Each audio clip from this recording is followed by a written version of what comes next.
afternoon, everybody. This is Liz Davis.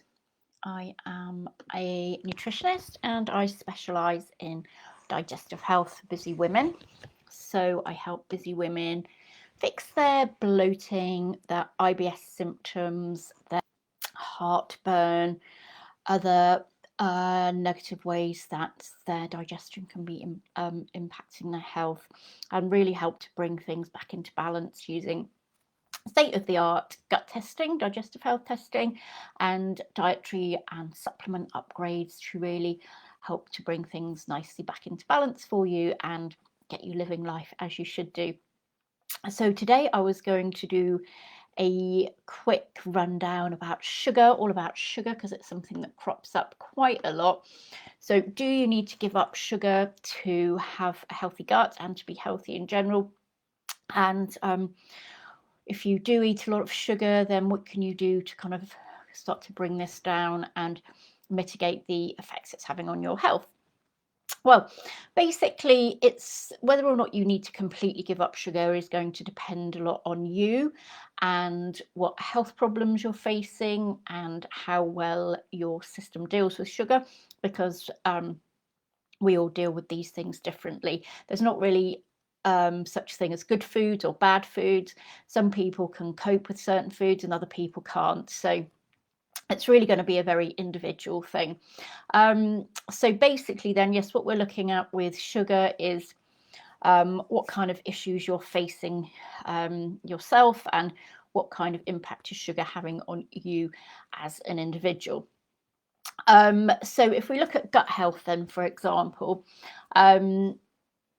sugar does unfortunately really tends to impact your gut health quite negatively, and it does this by encouraging your less desirable bacteria and yeast species to really flourish in there. So it causes the not so great parts of our microbiome to crowd out the beneficial species. So we've got bacteria in there that are doing good work. We've got bacteria in there that we don't want too many of. And sugar is always going to feed the ones that we don't want too many of, which isn't great. So that not only goes just for sugar, but any kind of processed foods as well. So sugary processed foods, white foods, refined foods, that kind of thing, what those less desirable species really want to live on. So if you've ever had anything like candida, for example, you will know all about that, because sugary foods really causes candida and yeasts to flourish quite significantly once you've eaten anything sugary. So that effect will happen quite quickly, and it can go on for a long time as well. So you could then be getting symptoms like thrush and brain fog, painful joints, headaches, constipation, diarrhea, all these things going on at once. And that's purely because the sugar there is really kind of feeding up that yeast and causing it to release toxins and all sorts of other things. So another way that sugar can really impact you negatively is that it can cause you to become quite anxious. So what happens is that when you eat sugar, it causes your blood sugar levels to raise significantly for a couple of hours. So when that happens, your body then starts to release insulin very rapidly. It will release a lot of insulin, and in an attempt to bring those sugar levels back down to a manageable level. Because bearing in mind that refined sugar, refined foods, they're not naturally found in our diets, so it's not something that our bodies are designed to process particularly effectively. So sometimes it can end up, our pancreas can end up just creating too much insulin, getting too much insulin into the bloodstream, and cause our blood sugar levels to drop a bit too low. When they drop low, that's when we can start to feel anxious, jittery, shaky, and all those other horrible symptoms you get sometimes when you're AKA hangry. So that is quite often a big part of what kind of feeds this anxiety cycle. And if you're someone who suffers with IBS, you'll know that there's definitely a big link there between what's going on in your brain, anxious feelings, and how that impacts your gut in a bad way. So when that happens, it does tend to get a bit worse, because then when your blood sugar levels drop that low, you just end up craving more carbs to bring your blood sugar levels back up again. So this can create this ongoing cycle of plunging and soaring blood sugar levels, and this endless cycle of needing to feed your body with more and more refined carbs and sugar to bring those levels back up again. This is basically a big driver for not only anxiety and gut problems, but if you've got weight problems as well, your weight seems uncontrollable, that's probably what's happening. It's probably the insulin really that's driving that.